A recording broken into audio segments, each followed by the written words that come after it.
اعوذ باللہ من الشیطان الرجیم، بسم اللہ الرحمن الرحیم۔ السلام علیکم، میں ہوں انسا یاسمین اور آپ دیکھ رہے ہیں میرا یوٹیوب چینل انسا ملک ناولز۔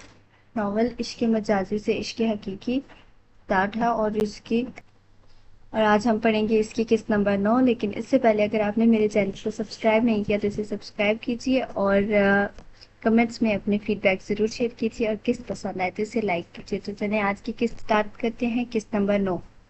حویلی پہنچ کر بھی وہ مسلسل ان کی باتوں کے بارے میں ہی سوچ رہا تھا، اور ان کی ہر گھٹیا بات پر اسے اپنے اندر لاوے اگتے محسوس ہو رہے تھے۔ ان کی باتوں پر اس نے وہاں کس طرح خود کو کسی بھی طرح کے ری ایکشن سے روکا تھا یہ تو صرف وہی جانتا تھا، لیکن اب وہ مزید اسے کوئی گھر برباد کرنے نہیں دے گا، نہ ہی کسی لڑکی کی زندگی سے کھیلنے کا موقع دے گا۔ اب زرگام سلطان افندی اسے اپنے طریقے سے سزا بھی دے گا اور سب کے سامنے بے نقاب بھی کرے گا۔ تم برے ہو یہ تو میں ہمیشہ سے ہی جانتا تھا، مگر اس قدر گھٹیا نکلو گے کبھی سوچا نہیں تھا۔ دل ہی دل میں اس سے مخاطب ہوا۔ دماغ کی رگیں اب بھی ابری ہوئی تھی، گویا ابھی پھٹ جائیں گی۔ خان صاحب نے تمہیں بدلنے کا موقع دیا، لیکن یہ تمہاری عادات تو تھی ہی نہیں، یہ تو تمہاری فطرت میں شامل تھا، اور عادتیں تو بدلی جا سکتی ہیں مگر فطرت نہیں۔ وہ کھڑکی کھولے سیاہ آسمان پر نظریں جمائے اپنی سوچوں میں گم تھا۔ کیا یہ اس کی بات کر رہے تھے؟ اب کہ وہ خود سے سوال کر رہا تھا، اسے پوری طرح سے کنفرم نہیں تھا کہ وہ کس لڑکی کی بات کر تھے، لیکن نہ جانے کیوں اس کے دل کی آواز تھی کہ ہاں وہی ہے، بچا لو اسے۔ یہ مس اوور کانفیڈنٹ بے وقوفوں کی سردار ہے، صحیح غلط پہچان سے نابلد بے وقوف۔ اپنی سوچوں پر وہ خود ہی دھیرے سے مسکرا دیا۔ کل رات سے پہلے مجھے اسے یہاں سے بھیجنا ہوگا، مگر کیسے؟ اب وہ اسے واپس بھیجنے کے بارے میں سوچ رہا تھا، کیونکہ یہ بات 2 ملاقاتوں میں ہی سمجھ گیا تھا کہ اگر وہ سامنے سے جا کر اسے وہاں سے جانے کے لیے کہے گا تو کبھی نہیں مانے گی، بلکہ الٹا ضد میں وہ اپنا ٹور اور لمبا کر دے گی، اور اس لیے اسے کچھ اور سوچنا تھا، لیکن جلدی۔ کچھ دیر مزید اس کے بارے میں سوچنے کے بعد وہ بیڈ پر آ کر نیم دراز ہوا۔ وہ خود بھی اپنی اس کیفیت کو کوئی نام نہیں دے پا رہا تھا کہ وہ کوئی نہ چاہتے ہوئے ہمیشہ اسے سوچتا۔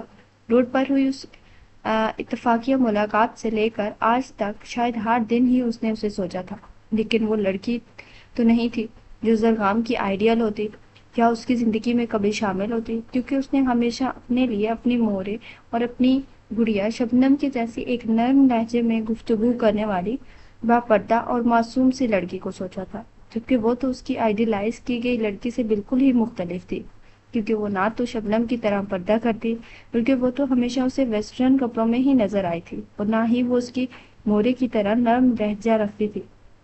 مگر ہاں، اس کی سخت لہجے اور بدتمیزی کے باوجود زرگام کو نہ جانے کیوں اس کی آنکھوں میں معصومیت نظر آتی تھی۔ اب وہ حقیقت تھی یا زرگام کی نظروں کا دھوکہ، یہ تو مستقبل قریب میں ہی معلوم ہوتا۔ رات کا نہ جانے کون سا پہر تھا جب اسے اپنے قریب سے کچھ آواز آئی، مگر وہ اپنا خواب سمجھ کر کروٹ بدل کر دوبارہ سو چکا تھا، اور ساتھ رکھا تکیہ اپنے کان پر رکھ کر آواز کو دبانا چاہا، مگر بیڈ سائڈ پر پڑا اس کا فون مسلسل بج رہا تھا۔ کال کرنے والا بھی شاید کوئی ڈھیٹ واقعہ ہوا تھا۔ آخر اس نے تنگ آ کر سائڈ ٹیبل پر ہاتھ مارتے ہوئے فون اٹھایا۔ اس وقت کس کو میری یاد آ گئی؟ احمد فون اٹھاتے بڑبڑایا۔ اسکرین پر مسلسل بڈی جگمگاتا دیکھ اس نے پہلے آواز بند کی۔ اسکرین پر نظر آتے نام کو دیکھ کر ایک ہلکی سی مسکراہٹ کے ساتھ اس نے فون جیس کیا۔ سالے، رات کو تو آرام کرنے دے دیا کر۔ وہ جو ابھی کچھ دیر قبل ہی واپس آیا تھا سکون کی نیند لینا چاہتا تھا، تپے ہوئے انداز میں بولا۔ تو سو رہا تھا؟ دوسری جانب سے انتہائی معصومیت سے پوچھا گیا۔ سوال پر اس کا دل چاہا کہ اس وقت وہ اس کے سامنے ہوتا تو اس کا سر کھولنے میں ایک لمحے کی دیر نہ کرتا۔ نہیں، کبڈی کھیل رہا تھا۔ اس کے تپے ہوئے انداز میں کیے گئے طنز پر دوسری جانب زرگام کا کہکا گونجا۔ اتنا جلدی سو گیا تو؟ ایک پل کی خاموشی کے بعد دوسری جانب کہا گیا تو بے اختیار ہی احمد نے سامنے دیوار پر لگی گھڑی پر نظر ڈالی، اور بلا وجہ ہی اس نے 2-3 بار اپنی آنکھیں صاف کر کے ٹائم دیکھا، جہاں اب بھی 1:17 کے سرخ ہندسے جگمگا رہے تھے۔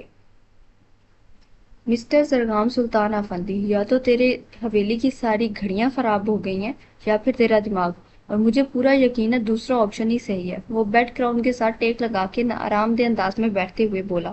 انداز اب بھی طنزیہ ہی تھا۔ اب مجھے کیا معلوم تھا کہ تو سو گیا ہوگا؟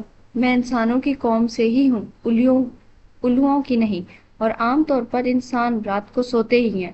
اس کی بات پر وہ پھر سے اسی انداز میں بولا، اچھا یار سوری، ٹائم دیکھا نہیں، ایکچولی ایک کام تھا تم سے۔ اب کہ وہ سیریس انداز میں بولا تو احمد بھی اس کی سنجیدہ آواز سن کر سنجیدگی سے سننے لگا۔ کیا ہوا؟ اس کے لہجے میں فکر صاف ظاہر تھی۔ تم جانتے ہو کہ وانیا یہاں آئی ہوئی ہے اپنی دوستوں کے ساتھ؟ زرگام نے سنجیدگی سے پوچھا۔ ہاں، یہ پوچھنے کے لیے تم نے اتنی رات کو کال کی؟ وہ پھر سے غیر سنجیدہ ہوا۔ شٹ اپ یار، یہ بتا کہ کیا تم جانتے ہو کہ ان کی واپسی کب ہے؟ وہ جانتا تھا کہ وہ ابھی تک یہیں ہیں تو اس نے سیدھا مدعے کی بات کی۔ ہاں شاید پرسوں یا اسے نیکسٹ ڈے، اس نے خلاف توقع سیدھا جواب دیا۔ تم کیوں پوچھ رہے ہو؟ اسے خاموش پا کر احمد نے سوال کیا۔ ایسے ہی، کیا تم اسے بول سکتے ہو کہ وہ کل ہی واپس چلی جائے؟ کچھ سوچنے کے بعد وہ بولا۔ تو مذاق کر رہا ہے؟ احمد بغیر کسی تاثر کے بولا۔ اسے زرگام کا یوں اچانک یہ سب کہنا سمجھ نہیں آ رہا تھا۔ میں تمہیں بے وقوف لگتا ہوں جو رات کے 2:30 بجے تم سے ایسا مذاق کرے گا؟ آئی ایم سیریس یار، وہ انتہائی سنجیدہ تھا۔ خیر وہ تو ہے، بلا کی معصومیت سے کہا گیا۔ کیا؟ اس نے سوالیہ انداز میں پوچھا۔ بے وقوف کہنے کے ساتھ ہی اس کا زبردست کہکا زرگام کی سماعتوں سے ٹکرایا۔ اگر اس وقت تم میرے سامنے ہوتا تو پھر تیرے کہکے میں بند کرتا اپنے طریقے سے۔ نہ جانے کتنے وقت بعد ان دونوں میں ایسے پہلے کی طرح طنز و مزاح سے بھرپور گفتگو ہو رہی تھی، اور وہ خوش تھا کہ شاید احمد اپنے اس فیز سے باہر آ رہا ہے جس میں اس نے خود کو پچھلے کچھ وقت سے قید کر رکھا تھا۔ اچھا سب خیریت ہے نا؟ سیریسلی احمد نے سنجیدہ ہوتے پوچھا۔ ہاں لمبی کہانی ہے، صبح بتاؤں گا، ابھی تم سو جاؤ، اور ہاں کال کر دینا۔ وہ کچھ سوچتے ہوئے بولا اور لازمن کرنے کا کہہ گیا۔ اوکے کر دوں گا، اوکے پھر گڈ نائٹ۔ وہ گہرا سانس بھرتے اسے گڈ نائٹ کہہ کر کال بند کی اور ایک بار پھر سوچوں میں گم ہو چکا تھا جس کا مرکز اب بھی زارا حیدر صدیقی ہی تھی۔ اگلی صبح احمد اگلی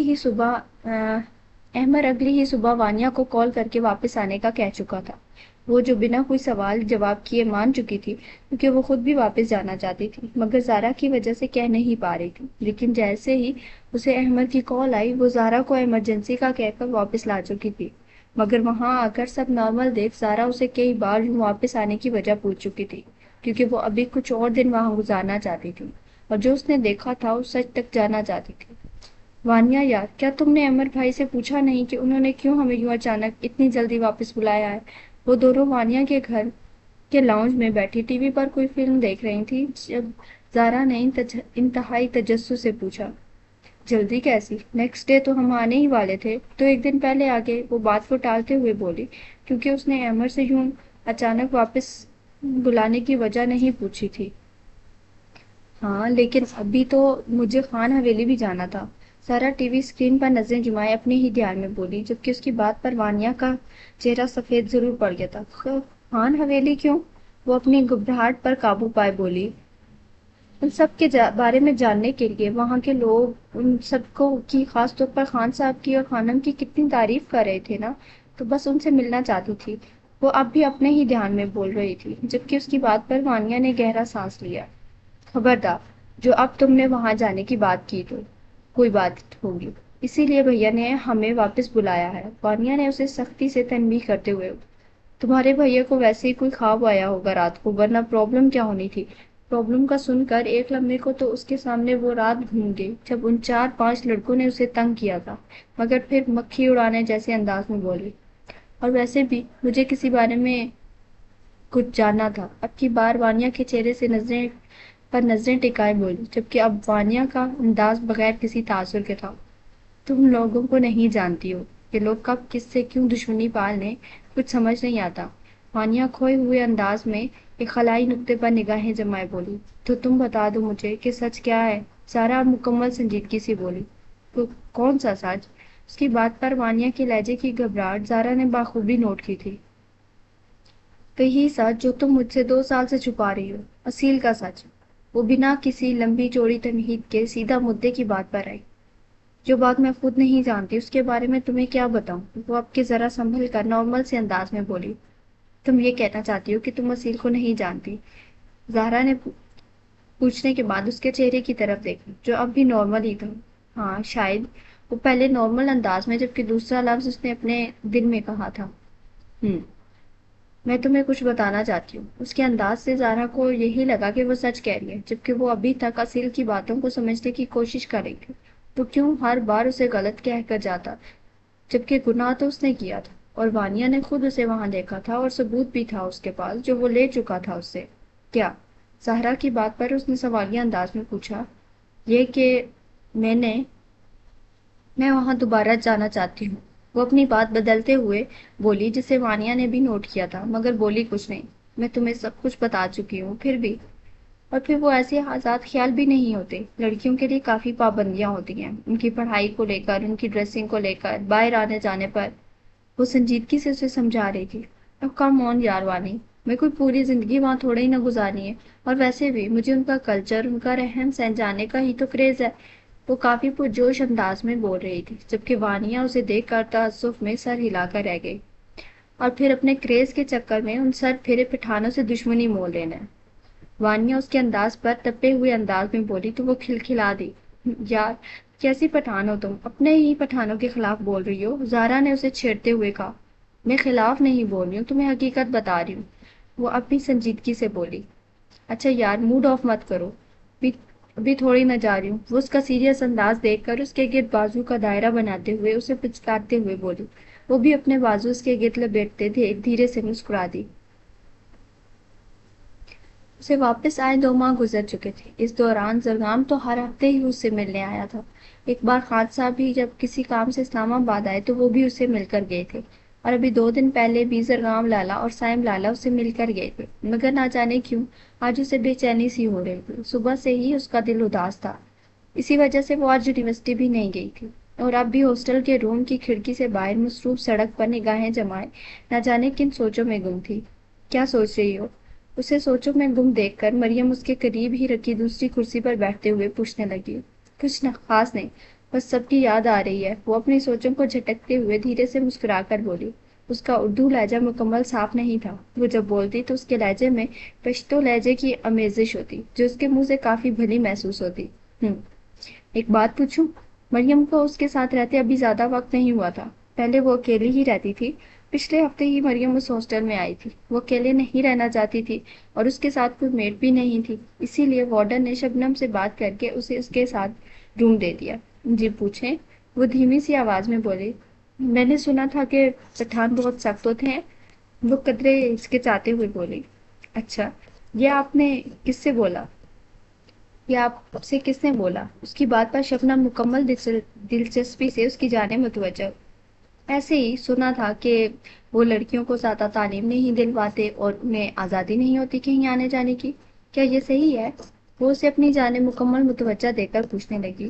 جی ایسا ہوتا ہے، لیکن ہر علاقے کے اپنے طور طریقے ہیں۔ خانپور کی لڑکیوں کو پڑھائی کی اجازت بھی ہے، اور کہیں آنے جانے پر تو ایسی پابندی بھی نہیں، وہ مسکراتے ہوئے اسے بتانے لگی، کیونکہ خان صاحب نے آس پاس کے سرپنچوں کی مخالفت کر کے اپنے گاؤں میں لڑکیوں کے لیے اسکول بنوایا تھا، کیونکہ وہ اپنے گاؤں کی ہر لڑکی کو پڑھا لکھا دیکھنا چاہتے تھے۔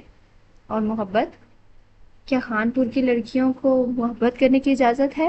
اس کے سوال پر شبنم کی مسکراہٹ پل میں سمٹی تھی۔ وہ تو بنا اجازت ہو جاتی ہے، لیکن کوئی سمجھے تو، وہ کھوئے ہوئے انداز میں بولی۔ کیا آپ نے کبھی محبت کی؟ وہ اس کے چہرے کو بغور دیکھتے پوچھنے لگی۔ محبت کی نہیں جاتی، بس ہو جاتی ہے، کسی الہام کی طرح۔ وہ اپنی بات کے اختتام پر دھیرے سے مسکرائی تھی۔ وہ جانتی تھی کہ خانپور کے باسیوں کو شاید ہر کام کی اجازت مل سکتی ہے، ماں سوائے محبت، اور ویسے بھی خانپور کو محبت راس نہیں آتی تھی۔ جب بھی محبت نے خانپور میں قدم جمائے تھے، تباہی ہی ہوئی تھی۔ تو خانپور نے ابھی بھی اتنی ترقی نہیں کی کہ وہاں کی ایک لڑکی محبت کر سکے، نہ جانے کیوں، مگر شبنم کو اس کا انداز طنزیہ لگا تھا۔ خانپور کی لڑکیوں کے لیے محبت سے بڑھ کر عزت معنی رکھتی ہے۔ اسے شاید مریم کی بات پسند نہیں آئی تھی، اسی لیے قدرے سخت لہجے میں بولی، یا شاید خانپور اس کے بابا خان صاحب کی پہچان تھا، اسی لیے اس کا لہجہ سخت ہو گیا۔ دیکھتے ہیں کب تک خانپور کی لڑکی محبت سے بچ پاتی ہے۔ وہ سر ہلاتے وہاں سے اٹھ گئی، اور ساتھ ہی دل میں سوچتے ہوئے ایک نظر شبنم پر ڈالی، جو ایک بار پھر اپنی نگاہیں سڑک پر جما چکی تھی، جیسے اس سے ضروری اور کوئی کام نہ ہو۔ لڑکے کدھر سے آ رہا ہے تم؟ بڑی بھی جو برآمدے میں بیٹھی اپنے تخت نما دالان پر گھاؤ تکیے لگائے بیٹھی تھی اسے آتا دیکھ بولی۔ وہ اپنے مخصوص انداز میں چہرے پر رومال باندھے ہوئے تھا جس سے صرف اس کی آنکھیں ہی واضح تھی۔ اپنے دشمنوں کی مات کا بندوبست کر کے آ رہا ہوں بڑی بھی، دعائیں دے۔ وہ ان کے پاس ہی بیٹھتا کافی پرجوش انداز میں بولا۔ ہم جانتا تھا تم ہی ان کو سبق سکھائے گا، اس کے سر پر ہاتھ پھیرتے ہوئے خوشی سے بولی، جبکہ بڑی بے کے لیے شام کی چائے لاتی گل رخ بیگم کا دل ان کی باتوں پر بری طرح دھڑکا تھا۔ بس اب ایک بازی اور پھر پیارے خان صاحب کا تختہ دھڑم سے الٹ جائے گا۔ وہ پر اسراریت سے مسکراتے ہوئے اپنے دائیں ہاتھ کو کچھ اونچا کرتے الٹا آیا تھا، یوں جیسے وہ اس کا ہاتھ نہیں بلکہ خان پور کے سردار سلطان خان آفندی کی گدی ہو۔ چائے؟ گل بیگم ان کی باتوں سے گھبراتی جلدی سے ان کے سامنے چائے رکھتے بولی تاکہ ان کی توجہ باتوں سے ہٹ کر چائے کی جانب ہو جائے۔ مورے، ماہی کا کوئی پیغام آیا ہے؟ وہ گل بیگم کو دیکھ اپنی بہن کے بارے میں پوچھنے لگا۔ نہیں، وہ مختصر سا جواب دیتی اب بڑی بی کے لیے چائے نکالنے لگی تھی۔ ہم کو یقین نہیں آتا کہ ہمارا مقصد میں کامیاب ہونے والا ہے۔ بڑی بی گل رخ بیگم کے ہاتھ سے کپ تھامتے ہوئے بولی اور نظریں گل بیگم کے چہرے پر تھی جہاں وہ واضح بے چینی دیکھ سکتی تھی۔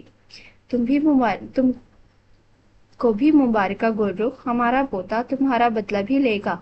وہ اب بھی گل بیگم کے چہرے پر ہی نگاہیں جمائے بولی، جبکہ ساتھ بیٹھا وجود جو بڑی بی کی بات پر مسکرایا اور پھر ان دونوں کو چھوڑ کر اندر کی جانب بڑھ گیا۔